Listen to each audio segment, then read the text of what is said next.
قرآن شریف کې رب العالمین د یو ټکی بار بار ذکر کوي چې هغې ته تقوا وایي، او نبی کریم صلی الله علیه وسلم په تقوا ډېر لوی زور ورکړی دی.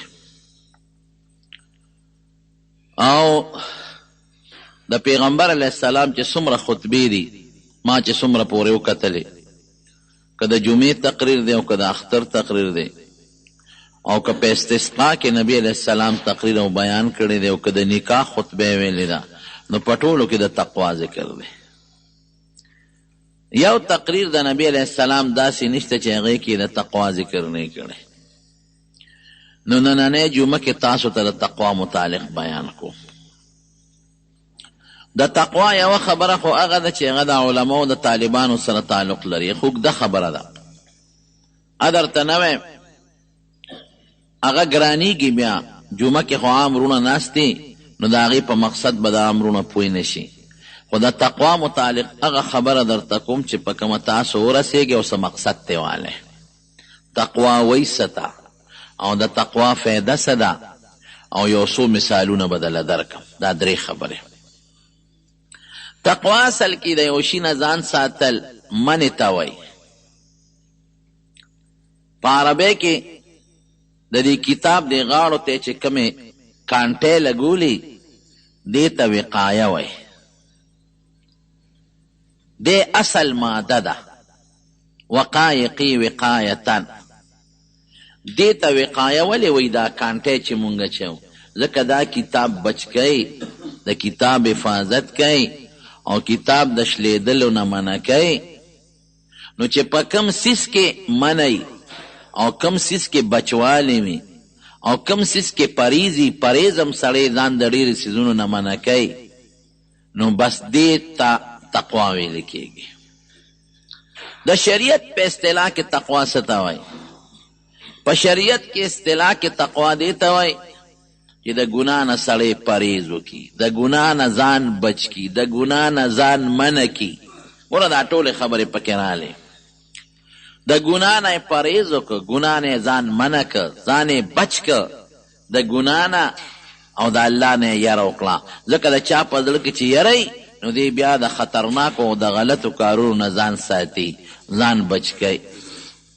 د خدای نه یره کول، د الله نه داسې یره کول چې که هېڅوک هم نه او ستا په زړه کې دا راشي چې یو الله موجود دی، که دا ګناه کوم ما نه خلک نه خبرېږي، خو یو الله موجود دی، نو د یرې سره پرهیز او منع لازمه یي. بیا خامخا سړی بیا پرهیز کوي د ګناه نه، او خامخا ځان د ګناه نه بچ کوي او ګناه نه ځان منع کوي.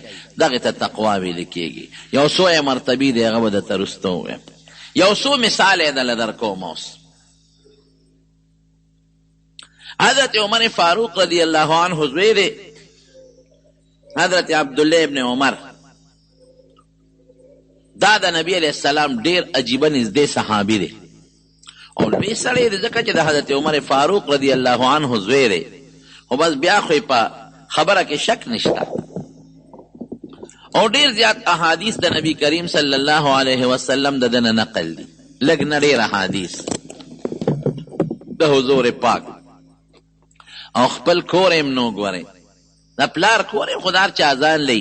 نو جومات کې به بس د نبي علیه السلام په جومات کې به پروت و، او جومات کې یو حصه وه د جومات نه بار، جومات سره تړلې وه خو د مانځه د ځای نه بار وه. هغې کې به دا طالبان او دا صحابه چې د مسافر به رالل، او یا کم طالبان به د نبی علیه السلام نه به سبق زده کو، نو په هغې کې به عموما دوی پراتو، صفه به یې ورته وي، دی به هم هغې کې پروت. نو حضور پاک ته نږدې ډېر و. نو یو ځل په یو لاره روان دی، یو غلام د ګډه چیلی سره یي. ده ته خو پته ولګېده چې دا غلام دی، دا ګډه چیلی د ده نه دي، پردی دي، د ده د مالک دي، د مولا دي. هغه ګډه چیلی سرولې. نو دی په امتحان کوي، ازمایش پې کوي. نو هغه شپونکي ته وایي، وی هلکه یو ګډ را باندې را خرڅ که. وی صاحب دا خو زما نه دي، دا خو زما د سردار دي، زما نه دي، څنګه در باندې خرڅ کړم بې د هغه د اجازت نه.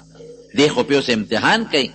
مړه وی پیسې به والې جیب کې به واچې، او دا ګډ مونږ اوس دلته ستا مخکې وروته غوښه به در باندې مخورو. نو وی سیب پردې شي در باندې سینګ خرڅ کم وی څه پته لګي دومره ګډان دي که مالک دنه تپوس وکړو نو وی روک شوی دی دا په امتحان کوي ګورې ښه معلومه یې وی څه پته درته لګي مالک ترې څه پته لګي که مالک تپوس وکړو په دې 200 ګډانو کې چیلو کې د دې ګډ څه پته لګي وی روک شو شرمه خو تختو یا روک شو رانه پته نه لګي اوس هم خلک داسې کوي پردې مال ورسره او سبانې ورته جوړي کې امانت ورسره پردې وي هلکه زما هغه امانت یاره جي غلی روک شو ضایع شو د مالک نه غلا په دې طریقه کوي نه ورته وایي اوس امتحان اخلي وایي مالک ته ووایه که نه چې دا روک شو مالک دې دلته کم دی ستا نه خو نه خبرېږي نو هغه شپونکي مخ بل طرف ته واړو او اسمان ته یې ګوته ونیوه وایي مالک خو مې واقعي دلته نشته خو این الله الله څه شو الله مې کوم ځای دی دا تپوس دنه کوم مالک خو نشته خو فعین الله الله مې څه شو او شی کړله او روان شو ته عبدالله ابن عمر پوه شو چې دا سړی متقي دی د خدای یره پکې دې ته تقوا وایي دا تقوا مثال هېڅوک نشته او ستا زړه کې چې دا تصور قایم شو چې که بل څوک نشته نو زما رب شته زما الله شته او ما ویني نبی کریم صلی الله علیه وسلم فرمایي یو څو کسان به د عرش د سوري لاندې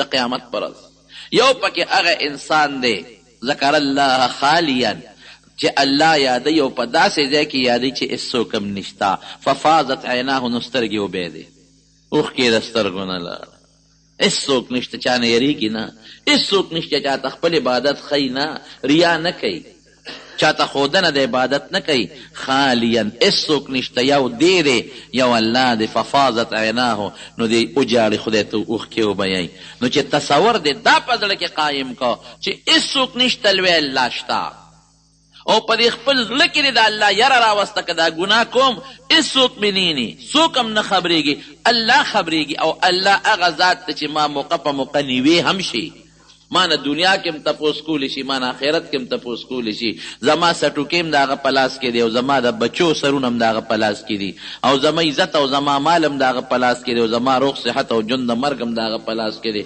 او د آخرت خوشحالۍ او تکلیفونه هم د هغه په لاس کې دي نو ولې خدای سره مقابله وکړم لوی الله مې ویني ان تعبد الله نبی کریم صلی الله علیه وسلم د احسان لویه مرتبه چې ښیي نو دا وایي ان تعبد الله کانک تراه داسې عبادت وکړه لکه چې ته خدای وینې فان لم تکن تراه فانه یراک او که دا سوچ نشي قایمولی نو دا خو قایم کړه چې ما خو الله ییني که نه زه عبادت کوم ما خو الله ییني ما نه خو الله خبرېږي د الله نه پټ نه دا سوچ په زړه کې قایم کا نو چې دا سوچ دې په زړه کې قایم کړی د بهترینه خبره بله نشته مونږ خلک چې د پولیس مخکې غلطي نه کوو ولې نه کوو یریږو چې دا پولیس مې گرفتار نه کړي د جج مخکې په ادب ولاړ یو ولې که د جج مخکې لږه غلطه خبره وکړو نو وي به چې دا خو کنټمپټ اف کورټ دی یعنې څه ورته دوی وایي د توهین عدالت او بس راشه جیل ته دی اچوم او د وزیر او د بادشاه او د گورنر مخکې دوک ولاړ یو پولیس افسر مخکې دوک ولاړ یو فوجي افسر مخکې دوک ولاړ یو ولې که لږه غلطي کوم خو اتکړی ورسره لاس کړي اوس مې جیل ته اچوي دې ته یره وایي دا د دنیا یره او تقوا شوه نو د دې نه لوی طاقت د پولیس نه او د فوج نه او د گورنر نه او د صدر پاکستان او د جج نه لوی طاقت د چا په لاس کې دی د الله په لاس کې دی بس چې دا تصور ستا قایم شو چې هېڅوک نشته الله شته زما هر څه نه خبرېږي او ماله سزا راکولی شي بس هذا هو التقوا تقوا هم دغه شی دی دې ته تقوا ویل کېږي او بیا مختلف مرتبې دي نو هغه هلک څه وایي وایي که مالک مې نشته نو فعین الله الله څه شو الله خو مې شته وایي ټیک شو بس ما د امتحان اخېسته اوس به خبرې کوو دا ته چا غلامې وایي صاحب د پلانکي سړي لاړ مدینې شریفې ته عبدالله ابن عمر هغه ته وایي ستا یو غلام دی ورسره ګډې چیلی دي پلانکي ځای کې سرولې وایي دا راباندې خرڅ کړه دا غلام ملم او دا ټولې ګډې چیلی مخلم ډېره ښه ده تاجران سوداګر هم داسې کوي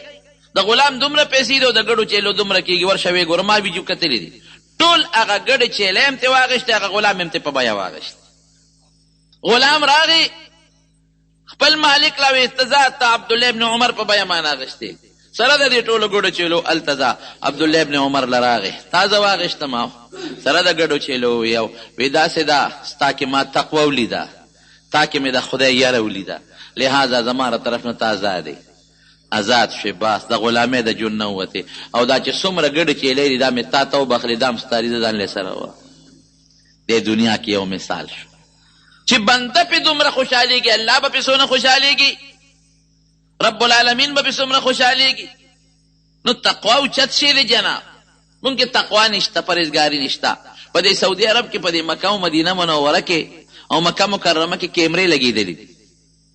ځای په ځای په هر استن کې تقریبا نینو په دویم استن کې یو کیمره ده او مختلف قسم کیمرې لګېدلي دي. دې دپاره دا کیمرې لګولي چې څوک غلا ونه کړي، چې ته هلک سړي ته ښځې ته لاس وانه چوي، چې ته جینۍ سړي ته په غلط نظر ونه ګوري، څوک چا سره ظلم ونه کړي. نو هغې کې کیمرو کې هغې ورته باقاعده دننه ناست دي، هغه پکې ښکاري. او بیا خفیه پولیس یو قسم نه، څو قسمه ایجنسۍ لګیا دي په حرم کې. څوک په مانځه به ولاړي تا سره خوا کې، څوک به طواف کې ګرځي او چا سپینه جامه ده، څوک یو شکل څوک بل شکل. خو چې هغوی ته په کیمره کې پته ولګي چې دا سړی غلطي ده په ده کې، نو بس هغه ادارو والا ته وایي چې پلانکې سړی د شا به یې راوینیسئ، پلانکي ځای کې ناست یا پلانکي ځای کې طواف کوي، دغه د هغې پسې ولګي خوله کې ونیسي. نو هلته کې ماته یو ملګری وایي، ماته وایي شیخ صاحب وایي ته خبرې ده دلته دا کیمرې لګېدلې دي؟ نو ما ته خو پته به ما وی ګوره ډېر د احتیاط ژوند به دلته تېروو. ښه نه ورتلې وو، پته ورته نه وه. ما ولې وی دې کې هر څه ښکاري، وایي ما اورېدلي دي چې څوک غلطي وکړي فورا یې نیسي. ما بالکل. نو دې وجې نه ته داسې ډېر په احتیاط دلته ژوند تېروي. یو مې دې کیمرې نه د پاسه یو بله کیمره هم په تا د پاسه لګېدلې ده. کیمره د چا ده؟ د رب العالمین ده، هغې کې الله ته ښکاري.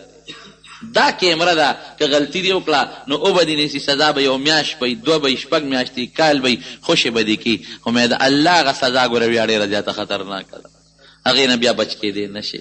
دا تصور پړه کې قایمول چې زما د پاسه د الله یو کیمره ده، او که زه ځان لیم، که زه ښځې سره یم، که زه بچو سره یم، که پردی مال مې مخکې پروت دی، نو زه به دوک ژوند تېروم، نیغ ژوند به تېروم، غلطي به نه کوم. ګنې د الله په کیمره د الله ته ښکارم، ما نه بیا رب العالمین تپوس کوي. دې ته تقوا ویلی کېږي. ګناه نه پرهیز. ولې د ګناه نه پرهیز کوې؟ ګناه نه منع کول ځان، ولې د ګناه نه ځان منع کوې؟ دا به تصور قایمې چې رب مې ویني او رب ما نیولی شي او د رب د کیمرې لاندې یم زه. الله فرمایي یا ایها الذین آمنوا اتقوا الله حق تقاته. ای د ایمان خاوندانو الله نه ویریږئ، تقوا اختیار کړئ. ګوره موږ معنا د یرې کوو، سړی ویریږي نو د شي نه ځان ساتي که نه، ځان بچ کوي. هغه بچوالی پکې راغی، را تقوا هغه خپله معنا پکې راغله، ځان بچ کوي. اتقوا الله، الله نه ویریږئ. او بیا څه وایي؟ حق تقاته، د الله سره مناسب چې کومه یره ده.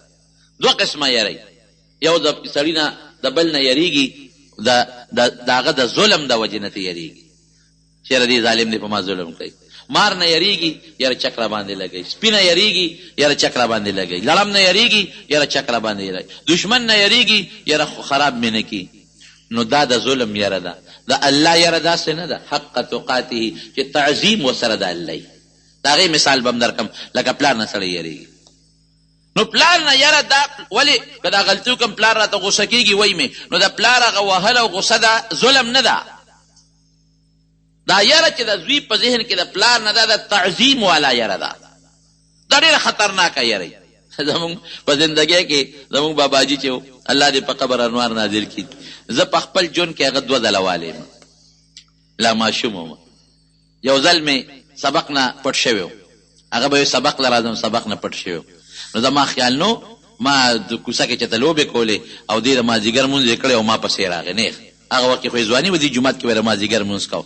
نو ما وړو سره لوبې کولې او ناګانه کونټۍ اوچته کړه چې ټس شو په د حملې ووایله چې مې وکتل دیو منډه مې کړی. زه راپسې د جومات ته رالم او یو ځل یې رانه سبق اورو، نو سبق راته پوره نه و یاده، نو هغه اوږدې تسبیح وې ورسره، نو په هغه اوږدو تسبو چې شلق شو ویې والمه، نو هغه داسې وی چې په دې وجود یې راله داسې خاپونه جوړ کړل، داسې راله راتاو شوې. 2 ځله په زندګۍ کې زه والم، د دې نه زیات یې نه یم والی. والد صاحب مې ډېر غوسه ناک و، هغه ډېر وال کړي دي، لیکن باباجي 2 ځله والم. تاسو یقین وکړئ د هغه 2 ځلو والو زما په زړه کې د هغه ډېر لوی هیبت پروت و، غلطي به مې نه کوله. یارېدم چې خو هغه یره کومه یره وه، هغه د هغه عظمت یره وه. زه په دې پوهېدم چې دا دې ما وی دا ما سره ظلم نه کوي، زیاتې را سره نه کوي، دا ما له خیر را کوي. او هغه خیر ما ته الحمدلله هغه په خپل انداز باندې عمر رساو، هغه خیر ما ته ورسو، الله یې د هغې اجر وله ورکړي، خدای دې وله د هغې اجر ورکړي په قبر کې، هغه خیر یې ما ته ورسو. د هغه د عظمت یره ده، د عظمت او د لویۍ یره ده. پلار که زوی وهي ظالم نه دی، نه یې غېږه ورته مه، کنځل ورپسې مه کوه، د عظمت یره وکړه، دا تا ته ښه لاره ښیي. نو یو د مار لړم نه یرېدل، یو د پلار او د استاد نه یرېدل. د پلار او د استاد یره جدا ده، هغې کې ظالمیت نشته، او د مار لړم د دشمن هغې کې ظالمیت دی. نو د الله نه یره داسې ده چې د الله عظمت پړه کې کېږي، چې الله ډېر لوی دی، ګورئ ډېر لوی ذات دی، ګورئ چې دا ما له سزا هم را کوي، نو دې کې هم د الله حکمت دی. غلطي زما ده، د الله نه ده. ظلم الله نه کوي، ان الله لا یظلم مثل، الله پټې ظلم هم نه کوي. نو حق تقاته، الله نه ویریږه، خو حق تقاته هغه یره چې د الله د شان سره مناسبه ده، ظالم به ورته نه وی، ظلم والا یره به پکې نه. عظمت ته الله به پړه کې راولي چې الله عظیم ذات دی. ما سمئ، ما د دوزخ نه بچ کوي، که دا سزا را کوي دوزخ نه مې بچ کوي، او که دا دنیا کې کړاو را کوي د قبر د لوی تیارې نه مې بچ کوي، او دا دنیا کې که سزا را کوي د ځنکدن د لوی سختې نه مې بچ کوي، او که دا دنیا کې سزا را کوي پل صراط او د قیامت د ورځې تکلیفاتو نه مې بچ کوي.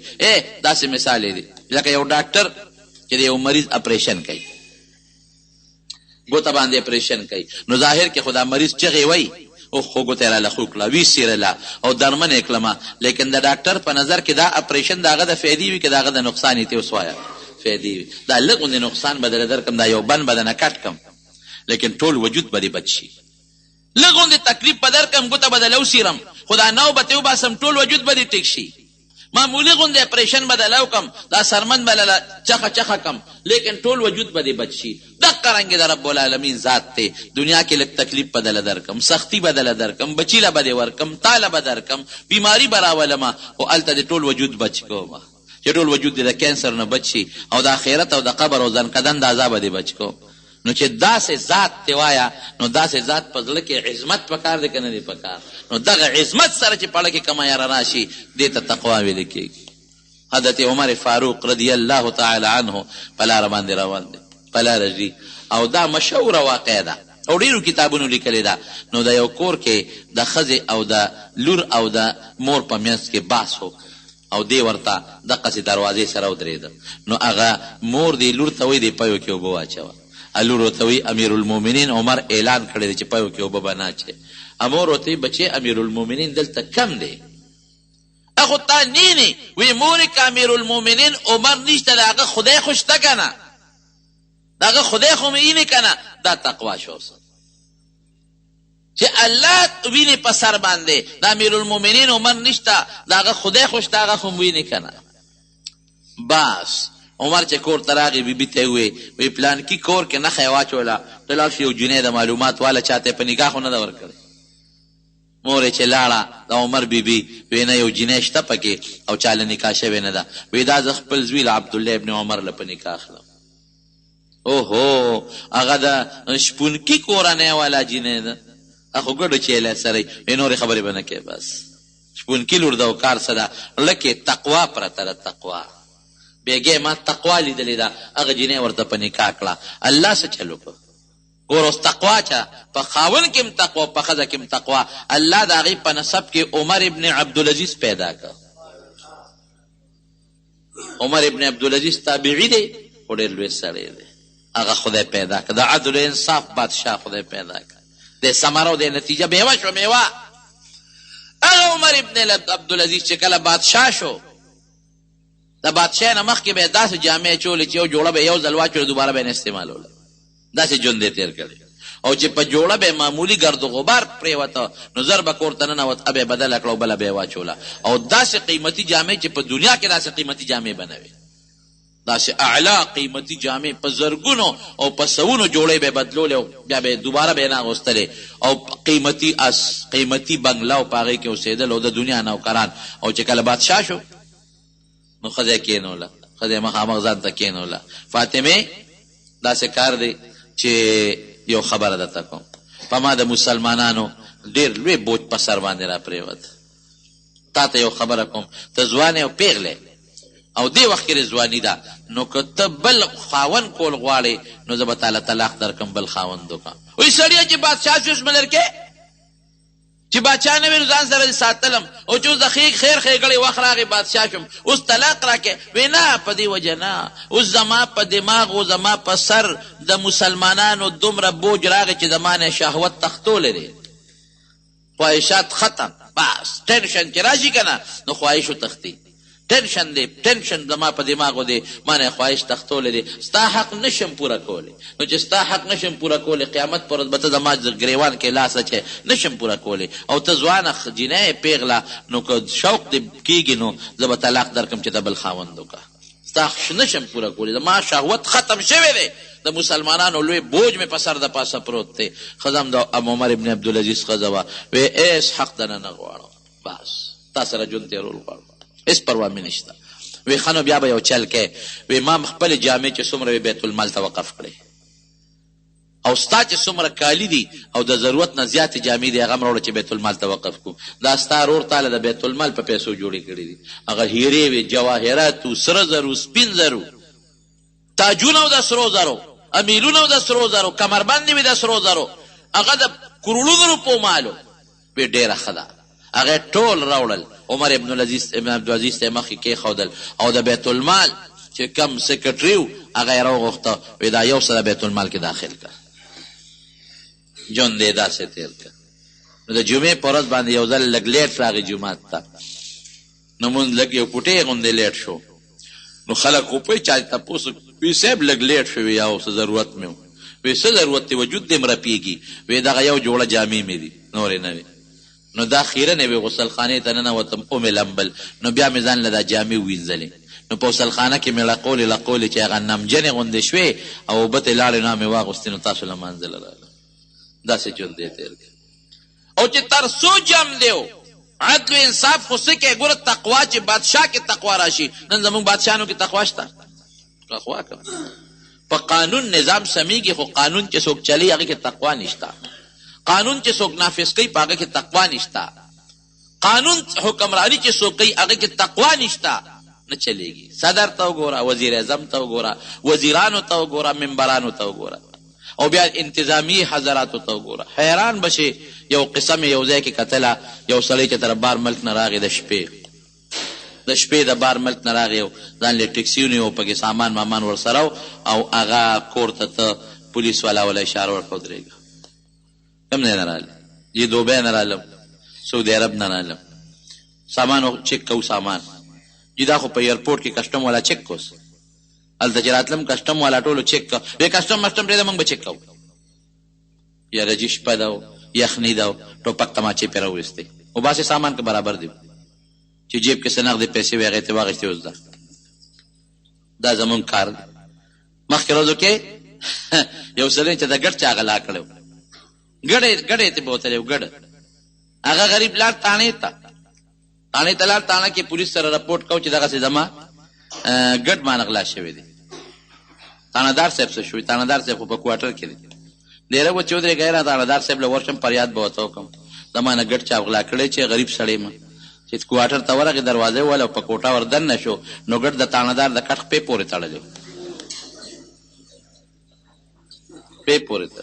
او دی خیر دی وی چې بس لاړم السلام علیکم نه ووایه که نه څه مسله وی بس مسله حل شوه دغه حل دی بره واپسې لږ لاړ شه ممبر له لاړ شه ممبر له دا د صوبې ما پکې دننه وخت تېر کړی ما ته پته لګي او ورپسې د قومي له لاړ شه ورپسې وزیر له لاړ شه او ورپسې ممبرانو له لاړ شه وزیر اعلی او د ټولو پسې لاړ شه نو چې انصاف چې کوم ځای نه قایمېږي په هغه کې انصاف نی تقوا نی تقوا د خدای ګیره نی انصاف نه قایمېږي څه شي قایم قانونونو باندې کار نه کېږي قانون به زر جوړ کړي دوه دره قانونونه جوړ کا نو څه پې چې انصاف نیسې کې وسه لکه تقوا نشته چلی پچا لکه د خدای یره نشته چلی پچا تاسو ګورئ په دې خپل وطن کې چې چېرته ګورنر وزیر اعلی رواني ټول روډې ورته کولو کړي داسې ده که نه ده غریب ته یې خواشه دې خواشه وزیر اعلی صاحب روان دی ګورنر صاحب روان دی صدر صاحب روان ټول روډې ورته بلاک کړي دا ولې ولې هغه یو انسان دی ته انسان نه یې ټول روډ دې بلاک کړی دی سعودي کې خدا شی مونه دي هلته کې خو چې سره باتي بله شي نو د وزیر اعلی ګاډې به م ولاړې او د عام به م ولاړې هلته خو چې سره باتي بله شوه، ما خو چې څونه لیدلي په مکه مدینه کې نور ورنه یم خبر. نو د ګورنر ګاډي به م ولاړې وي، د پولیس به م ولاړې، ټول به ولاړې. دا نشته چې پولیس والا افسر دی شا به لار ورته خالي کړه. یاره پرته ده پړه کې، د حکمران یاره ده یا د خدای یاره ده، خو یاره پړه کې پرته ده. دلته یاره نشته، یاره چې راله یاره. زه اکثر یو خبره کوم، زه چې د کوم څاروي په زړه کې د مالک یاره نو ګورئ هغه هم دوک ولاړې غوزار نه کوي. داسې ده که نه؟ او چې د کوم څاروي په زړه کې د مالک یاره نی نو ښکرې اړمې کې سړی وروالیوځئ. تقوا یاره به کې د الله نه، منه به کې، پرهیز به کې د الله نه. نو عمر ابن عبدالعزیز نشته اوس هغه، نه مونږ کې شته او نه بل کې شته، ټوله عامه خبره ده. هغسې څوک دي؟ نو د هغه حکومت کې انصاف خو څه کوي چې شر مخ به م په ګډو چیلو حمله نه کوله. بیا خو ګوره د الله د طرف نه عدل چې لاندې عدلي، د الله د طرف نه عدل و انصاف بیا قایمیږي. میزان د عدل الله سره دی. نو یو ځای کې چې د شر مخ په چیله حمله وکړه، نو شپونکي وی انا لله و انا الیه راجعون. عمر ابن عبدالعزیز وفات شو. دا ملګرو ورته وی تا ته څه پته لګي؟ موبایل خو هغه زمانه کې نه وي، نو اخبار او ریډیو، تا ته څه پته لګي؟ وی بس ما ته پته ولګېده، اوس وفات شو. وی چې تر څو عمر ابن عبدالعزیز بادشاه نو زمونږ شرمخان و زمونږ ګډ چیلو سره یو ځای سرېدل. او چې نن شرمخ په چیلې حمله وکړه نو پته ولګېده چې د الله د طرف نه د انصاف حکومت ختم شوی دی. چې معلومات یې وکړل بعیني هغه وخت کې عمر ابن عبدالعزیز وفات شوی. او ښځې څنګه عجیبه وه چې دی وفات شو، د بیت المال چې کوم سکرټري دی ناظم الامور هغه راغی او ښځې ته وله وایي بیبي ستا خاوند چې تا نه څومره جامې او کالیګان اغوښتي هغه ټول ما بیت المال کې په یو الماری کې محفوظ ایښودي دي. اوس خو د خاوند مړ شو، نو که د خوښې هېڅ چاته پته نه لګي چې هغه ټولې جامې هیرې جواهرات او هغه کالي او سره د له سره وړه. هغې وی نه، ما د خاوند په خولې بیت المال له ورکړي دي او زه خپل مړ خاوند سره وفا کوم. چې د قیامت پر ورځ زما سترګې د خپل مړ خاوند سره لګي نو چې وفایي بې وفایي پکې نه. نو دا د هغه شپونکې جینۍ تقوا وه چې دغه سړی ته خدای پاک پیدا کړ. نبی کریم صلی الله علیه وسلم په صحابو کې تقوا پیدا کړې وه. هغه صحابو له معاشره داسې جوړه کړې وه چې صحابو ټولو کې تقوا وه. چې پوټې ګناه به تېر شوه په یو منډه به نبي علیه السلام له رالل، د الله رسوله ما نه دا ګناه شوې ده، زما باندې د خدای حد قایم کا. پوټینی ګناه چې ته په لاره کې د یو صحابي نه شوي، پوټینی غوندې ګناه، او راغې نبي علیه السلام ته وایي وی په ما د خدای حد قایم کا، ما نه غلطي شوې ده. نبي علیه السلام ورته غږ ونه کړ.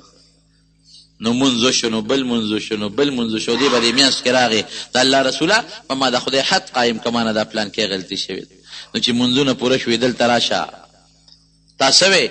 وی ما نه دا غلطي شوې په ما د الله حد قایم کا. وی مونږ سره خو دې منځونه وکړل که نه وي؟ او وی دا هغه غلطي دومره غټه نه و، په دې منځونو دې خدای هغه ګناه راجولی. حضرت ماعز اسلمي رضی الله عنه وی د الله رسوله ما نه دا ګناه شوې ده، یو زنانه سره ته بدعملي شوې. نبی علیه السلام مبارک دې مخ بل طرف ته واړو، دې بل طرف ته راغې، وی ما نه دا غلطي شوې ده. هغې ته بل خوا مخ واړو، بیا راته وشو ما نه دا غلطي شوې ده. هغې ته بیا مخ واړو. مطلب یې دا و چې نیکبخته ګواه در باندې نشته، بس ده چې د خدای ته توبه وباسه. لیکن هغه کې هغه نه د الله رسوله په ما د الله حد قایم که راغلی ما. نو چې په څلورم ځل یې ورته وویې نو نبي علیه السلام ته بیا تپوس کوي، بیا سې به دې لاس ور وړي، ویې نه صاحب هغه سمه ګناه مې کړې ده، مړه سې به دې ښکل کړې را ښکل کړې، نه هغه مضبوطه ګناه مې کړې ده. چې پوره اقرار یې وکړ نو صحابو ته یې ویې دې بوځ او دې سنګسار کې په کاڼو باندې ولګي.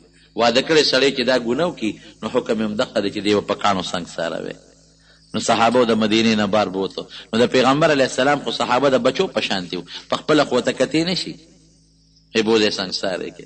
نو چې د مدینې منورې نه بار حره ورته یو سنګستان هلته بوتو، په کاڼو یې پېښور وکړه او دې یې ویشته، وینې ته بیا دی. نو ګران کار دی، احسان کار نه دی. نو دې غریب به کله یو خوا منډوال او کله به بل خوا منډوال. نو حضرت عمر فاروق رضی الله عنه سره د اوښ یو جامه پرته وه، په هغې یې پې غزار وکړ، نو دا سر یې ولګېده، نو را پرېوته او وینې ته ووتې، حضرت عمر په جامو باندې ولګېده. نو حضرت عمر ورته خیره وکړه، ای فلانکي ته خدای داسې داسې کې، که تا دا ګناه نه وې کړې نو نن به زموږ جامې د وینو شوې نه وې. نو رسول الله مبارک له چې کله صحابه واپس رالل تاسو کو څنګه چلو شو؟ وی صاحب بس اخو مو په کاڼو وویسته، د الله حکم پوره شو. الشیخ و شیخة اذا زنیا فرجموهما نکاله من الله والله عزیز حکیم، چې واده کړی سړی او ښځه دا بدعملي وکړي نو دغه سزا ده. خو صاحب یو ځای کې منډه کړې، نو حضرت عمر په یو غټ اډوکي باندې وویشته او خیره یې ورته وکړه. نبي علیه السلام سترګې مبارکې وپړسېدې. عمر ته غصه شو. عمر دلته راشه وی خیرې دې ورته ولې کړې دي؟ لقد تاب توبة، وی ده خو داسې توبه وویسته که دا توبه د ټول مدینې په خلکو تقسیم شي د ټولو توبه به الله قبوله کړي. وی هغه انسان چې هغه خپل ځان باندې سخا کوي. یو سړی وی مال ورکوم ما بچکا، یو سړی وی زوی ورکوم ما بچکا، یو سړی وی کور ورکوم ما بچکا. هغه خپل ځان ورکوي الله ته چې الله ما خپل ځان ته توبه ما مړ که خو ما د آخرت د سزا نه بچ کا. نو تا هغه ته خیرې کې. بلکې یو روایت کې دا الفاظ راغلي دي لقد تاب توبة، که دا تقسیم شي په ځمکې په ټول ځمکې په ګناهګار مخلوق د ټولو ګناه به خدای معاف کړي. داسې تربیت نبي علیه السلام صحابه وکړل. چې کومه ښځه ورسره بدنامه وه هغه راله نبي علیه السلام وی صاحبه زه هغه ښځه یم چې هغه ما سره بدنام یم، په ما هم د خدای حد قایم که. الله اکبر. ګواه پې نشته، ضرورت سو توبه بیسته وکنه، په ما هم د خدای حد قایم که. نو په ګېډه یې ماشوم ویده چې ستا دا ماشوم پیدا شي بیا راځه. نو دا لاړه چې ماشوم یې پیدا شو نو بیا راله. قسم د خلک وایي ډېر خلک دې زمانه کې صحابو پسې بد رد وایي. دا خدای پاک بعضې صحابو باندې امتحان راولي چې دا غلطي وشي چې دا حکمونه نافظ شي چې خلکو ته پته ولګي چې نبي علیه السلام د دې ګناه د سنګسارېدو اعلان کړی دی. دا څه فرضي نه دی او نه مبالغه ده، د دې مثال هم موجود دی چې وروسته څوک په مبالغه ور وانړی. دا بعضې خدای قصدن کړي دي داسې. دا ښځه راله وی صاحب چې بچی پیدا شو نو بیا راله وی د الله رسوله زما هغه بچی پیدا شو په ما د الله حکم جاري کا. ورته پته وه چې همدغه حکم دی چې کوم زما په ملګري په مایز باندې جاري شوی او بیا مړه. څونه سخت مرګ، په کومه سخته طریقه مرګ، په ما د الله حکم جاري کا. د الله رسوله زما ماشوم پیدا دی او ماشوم یې ورونی کې انغښتې راوړی نبي علیه السلام له. حضور پاک ورته وفرمایل دا ماشوم له دا خوراک قابل نه دی، ستا پی خوري. زه چې کله دی د ډوډۍ د خوراک قابل شي نو بیا راوړه، بیا راشه. نو چې ماشوم داسې د 2-2.5 کالو ته ورسېد او د ډوډۍ قابل شو، الله قسم دې حیران شي سړی. تقوا دې ته وایي. مونږ کې څه تقوا ده؟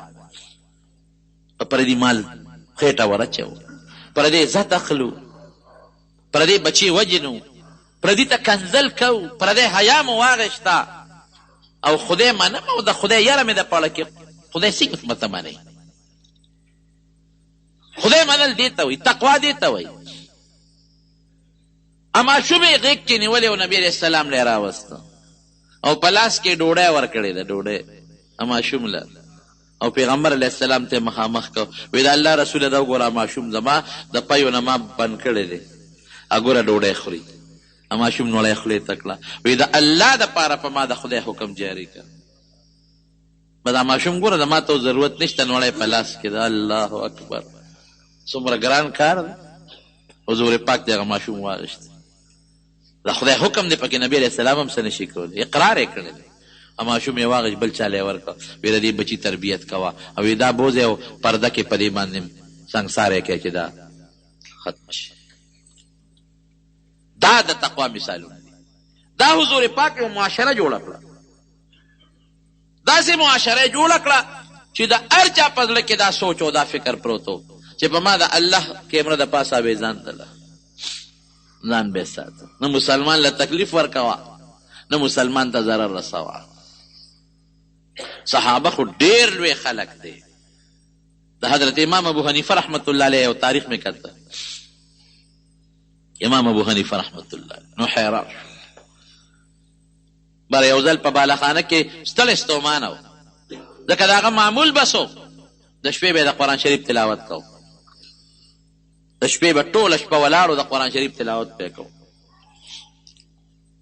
در حقیقت ده به د شپې خوب هم کو، عبادت پې هم کو. خو یو ځل په لاره باندې روانو نو یو بوډی بل چاته نصیحت کوي یو بوډۍ چا سره په جګړه شوې ده، نو هغه سړی خلک وي دا خو ډېر عبادت ګزار دی بوډۍ، ته ورته داسې خبرې کوې. زه وي دې ابو حنیفه خو نه دی چې د ماسخوتن په منځله سار مونځ کوي، دې ابو حنیفه خو نه دی چې د ماسخوتن په اودس د سار مونځ کوي. نو امام ابو حنیفه دا خبره واورېده، خو ما کې خو دا صفت نشته. دې بوډۍ څنګه دا خبره وکړه، زه خو د ماسخوتن په اودس د سار مونځ نه کوم. وی یاره دې بوډۍ دا خبره وکړه، راشه دا شی راټینګ که، نو د ماسخوتن په اودس په یې د سار مونځ کوه. د شپې کتاب ګوره او د شپې خپل تلاوت کوه او د خپل بیبي حق دروازې مدا کېږي که هغه څه خبره نشته. نو د شپې به عبادت کوه، نو سار به بیا طالبانو ته درس هم کوه او بیا به د فقهي مسلو استخراج او استنباط هم کوم مسایل به یې راایستل. نو لږ غوندې وخت به ده چې ته د غرمې اوچت شو، بله به وخته نو ده به شو. نو یو ځل د شپې د غرمې کټ ته به راوخت چت ته او اوده کېږي، نو خلکو ته خو پته یو سړي ور وډبو، ټک ټک ټک ټک ور وډبو. نو دی راویښ شو، کوروالا ورته وایي صاحب اوده شه، دا به څوکي دا وخت ستا د درده راتلو نه دی، مازدیګر دی راځي که سار دی راځي. وی نه څوک ضرورتمند به وي، کېدای شي د مسلې تپوس څوک کوي. په پوړو راکوز شو، نو چې دروازې لرې کړ یو سړی ولاړو. امام صاحب ورته وایي ملګري څنګه راغلی؟ وی یاره جي د یو مسلې تپوس ته راغلی. نو کوسکما غوندې سړی وی، نو ورته به یې ښه یو 15 خبرې کړو چې د خدای نیکبخت هغه جومات کې طالبانو سره ناست وم، هغه ټایم به راغلی. تاسو ته پته ده چې د شپې مې ارام نشته او دا مې لږ د ارام وخت د خوب نه مې وباسې، دا مې د ارام وخت د خوب نه وباسې. وی د یو مسلې تپوس ته راغلی یم. وی وایه. سړی غلی شو. یاره جي وی یېره مې شوه چې را روانېدم نو یاده مې وه، خو یېره مې شوه. وی ښځه چې د یاده شي بیا راشه. الله مو بخه، زمونږ د جومات جوړولو کې 1.5 لاک روپۍ ګورې زه قرضدار یم او ته پته ده چې د چا نه چندې نه غواړم او ډېر لوی کار پکې پاتې دی، پلستر یې پاتې دي، بره په چت کار پاتې دی، د دې دیوالونو پلستر یې پاتې دي او د بره پکې فرش پاتې دی. نو د اخلاص نه لږ تعاون وکړئ ښه، انشاءالله تاسو له پې خدای پاک اجر درکوي. پوره د زړه د اخلاص نه تعاون وکړئ چې دا مسله ختمه شي. ځکه چاته مه چوه نو بلا پیسې پې لګېدې، موږ سره پیسې نه وي، بیا مې جانه وله قرض راواغېشتی، مې راکړه چې دا جومات چې برابر کړو بیا به سره ګورو. نو دا مهرباني وکړئ لږ د زړه د اخلاص. او بل تاسو ته ما ویلي مو چې تاسې دوستان یاران مینو هغوی ته هم لږ غوندې یاداښت وکړئ چې دا مسله زموږ د جومات د الله کور دی او د ماشومانو مدرسه ده، نو چې خدای پاک یې په خیر تکمیل ته ورسوي. او تاسو هم د زړه د اخلاص نه پوره تعاون وکړئ انشاءالله، نو ستاسو پکې لوی حصه وي. جمعې مونځ هم پکې کېږي، خلک دلته نه ځایږي او بل پکې هلته کې درس قرآن هم دی. بهر کیف چې وی یېره مې شو، وی ښه چې د یاده شي بیا راشه. امام صاحب بره وخت، نو چې وخته او بیا ډډه وواله لږ ساته او خوب ورغی، نو سړي بیا ټک ټک شروع کړه. نو بیا وله راکوز شو، چې راکوز شو دروازې به مقه سړی ولاړو. وی څنګه بیا رالې؟ وی یاره جي هغه مسله مې رایاده شوه نو بیا رالمه. وی وایه یې وی دا ستا د کور د دغه دروازې پورې مې یاده وه، خو دلته مې بیا یېره شوه. بشیر جانو خو یو 15 چکه به پې لګولي او که زه یو 2 څپېړه خو مې تیز ته وي، یو 2 څپېړه خو مې ته وي. ولې مونږ کې خو تقوا نشته او امام ابو حنیفه کې خو تقوا ده چې دا خو سایل دی له مسلې تپوس ته راځي، دی ناپویه دی، نو زه خو ناپویه نه یم که.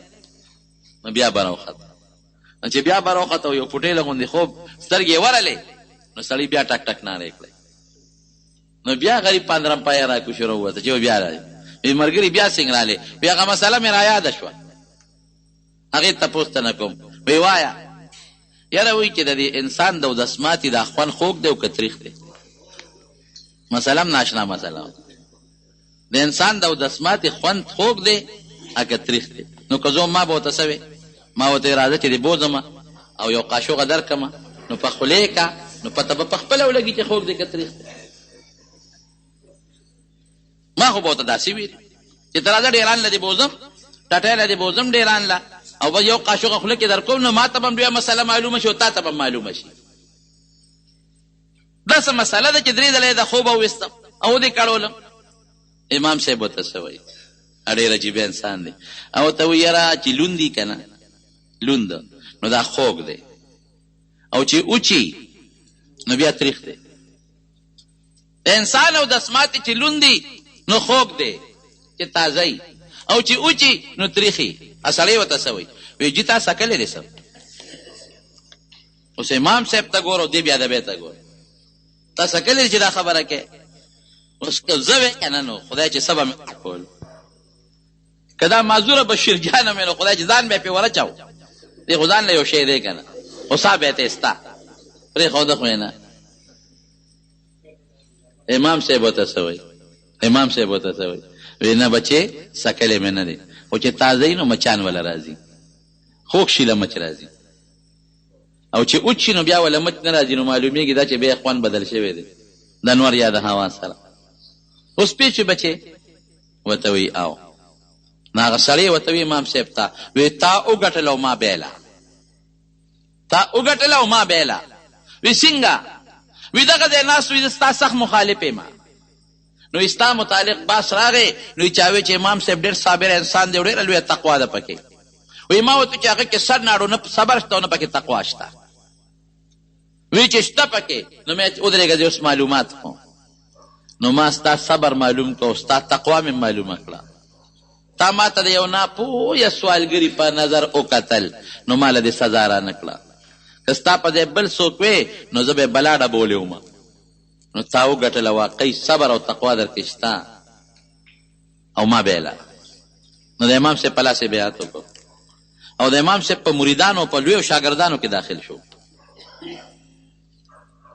نو حضرت امام یو بله واقع مې ولیدله نو په لاره روانو نو یو سړي ورته کنځل شروع کړل نو امام صاحب غلی دی او ورته کنځل کوي ښه مضبوط کنځل ورته کوي نو یو ځای راغی داسې چې هلته دوه لارې پیلېدلې نو دا سړي جدا دې طرف ته کور و د امام صاحب دې خوا کور کورونه یې جدا و نو امام صاحب ورته هغه چوک کې ودرېده سړي ته یې ملګري وایي ستا لاره اوس زما نه جدا کېږي ته داسې ځې او زه داسې ځم نو له به دې ډک پاتې شي نو دلته درته ودرېږم که د په زړه کې نور څه کنځلي چې هغه مو کې چړه تش کې لار بدلېږي چړه دې تش پاتې شي ولې کړه دې په دې کنځلو ډک پاتې شي ناجوړه به شي زه شا به وکړه یو څو کنځلې نه ورم چې ته داسې ځې داسې نه را پرېوت د امام صاحب په لاسونو ښکلولو یې شروع کړه او تندي ښکلولو باندې شروع کړه داسې قسمه صبر او داسې قسمه صفت پک چا کې دی دغه امام ابو حنیفه رحمت الله علیه بیبي څه وایي دې ته تقوا وایي بیبي څه وایي وایي چې کله به اخره شپه شوه او تهجد به وکړل نو په ځمکه به کېناسته او قبلې ته به یې مخ کړلې او دا خپله ږیره به یې دغسې په دا لاس کې ونیول سپینه ږیره یې وه وایي ما ته هغه منظر اوس هم یاد دی سپینه ږیره به یې په دا لاس کې داسې ونیوله او الله ته به په چغو چغو په ژړا شو یا الله ابو حنیفه سره یې اسم نشته خدایه اسم نشته دغه سپین ډکي دي ورسره الله د سپینو ډکو سره به خالي لاس تعالی ابو حنیفه درځي پروردګاره د دې سپینو ډکو د ابو حنیفه لحاظ وکړه دې ته تقوا وایي نو تقوا بهترین صفت دی د شریعت او د طریقت د دواړو بنیاد دی تا نه به لوی متشرع انسان اله جوړېږي چې تقوا درکوي تا نه به لوی صوفي او لوی پیر او نیک سړی اله جوړېږي چې تقوا درکوي او که دا دواړو کې ني په یو عالم کې تقوا ني په یو صوفي کې تقوا ني نه ته بزرګ جوړېدی شي او نه ته نیک سړی جوړېدی شي تقوا بنیاد دی نو حاصل دا دی چې ته هر وخت کې دا تصور قائم کې په خپل سوچ کې دا فکر قائم کې چې زه سم کوم زمان الله خبرېږي او مال الله د هغې سزا م راکولی شي د هغې جزا م ماله راکولی شي او ما الله رانویم شي دې ته تقوا ویلی کېږي دا ټولو نه وړه مرتبه دا ده چې سړی د کفر او د شرک نه ځان وساتي کفر شرک نه ځان بچ کی تقوا اتقاء عن الشرک والکفر کفر شرک نه ځان وساتي دویم نمبر مرتبه څه ده چې سړی د غټ ګناه نه ځان وساتي کبیره ورته وایي درېیمه مرتبه څه ده چې سړی د وړې ګناه نه ځان وساتي دا وړه ګناه ګورې موږ ته اسم نه ښکاري ډېر خلک وایي دا ګناه مړه دا خو وړه ګناه ده مولانا اشرف علي تانوي رحمت الله علیه چا تپوس وکړو وی صاحب دا وړه ګناه او لویه ګناه که وړه سړی وکړي هغه ول عجیبه مثال ورکړو وی د غټې ګناه مثال د غټې سکروټ کې دی او د وړې ګناه مثال د وړې سکروټ کې دی نو وی وړه سکروټ که څوک بکس کې جامو سره ږدي که وړه سکروټ که دې واخېسته او په بکس کې جامو سره کېښوده نو زر خو به یې دله ونه سوځئ غټه دې کېښوده خو پاسات پې اور لګوي، خو که وړه دې کېښوده نو زر خو بیا ونه سوځوي، خو ګنټه دوه درې پس به رو هغه اور رسېږي ناګهانه به یې دله غرغنډه کړي. دقسې غټه ګناه ده، غټه سکروټکه ده، فوري دې سوځوي. وړه ګناه پوټینۍ سکروټکه ده، دا چې پرته نو پړه کې داغ پیدا کوي نن وړه د سبا به ترې غټه جوړه شي. او د ګناه د خوند مثال یې عجیبه ښودلی دی مولانا اشرف علي تانوي رحمت الله علیه، عجیبه مثال یې ښودلی دی. وایي د ګناه خوند داسې دی لکه چې په سارمن د خاره خو لګېده او ګری دا ګرول تاله خوند درکوي، دا سرمن چې ګری تاله خوند درکوي، اوخو خوند دی پکې، لیکن دا ګرول تاوان دی د وجود دپاره که دا فایده ده؟ تاوان دی.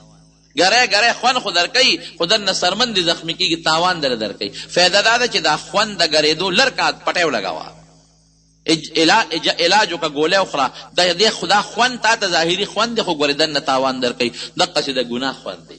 ګناه چې کوې تاله خو به خوند درکوي، لکه سرمن چې ګری، خو دننه د تباکۍ بربادۍ دی. د دې خوند نه ځان وساته، د غټې ګناه نه ځان ساتل او د وړې ګناه نه ځان ساتل، دا تقوا شوه. او ټولو نه لویه سره چې کوم څیز نامناسب شی دی، خلاف الاولا ورته وایي، د هغې نه ځان ساتل، هغې ته بیا ورعم وایي، هغه اخیري مرتبه ده تقوا. نو تقوا چې سړي کې راله په معاشره کې جرایم به ختم شي. یو جرم که تا ولي زه به انعام به درله درکوم، چې یو سړی دا سوچ وکړي چې دا پردی مال دی او که دا خورم خو مانه الله خبرېږي، دې پردي انسان لکه سپېغله ورکوم خو مانه الله خبرېږي، سزا به راکوي. دې پردي مال ته که زه په غلط نظر ګورم او د پردي عزت په غلط طریقه باندې اخلم خو مانه خو الله خبرېږي، ماله به الله سزا راکوي. وایه که نه؟ نو په دې معاشره کې به یو جرم وشي. دا جرایم ولې مونږ کوو؟ تقوا نشته، د خدای یره نشته، د ګناه نه پریز نشته. هسې په خوله وایو چې خدای منو او خدای منو او آخرت کې به خدای سزا راکوي، خو په حقیقت کې د دې نه خالي یو، بلکې به 50 جرمونه راوباسو او ځان ته به نه ګورو چې یاره ما کې څومره جرمونه دي، بلکې به 80 جرمونه راوباسم او ځان ته به نه ګورم چې ما کې څومره جرمونه دي.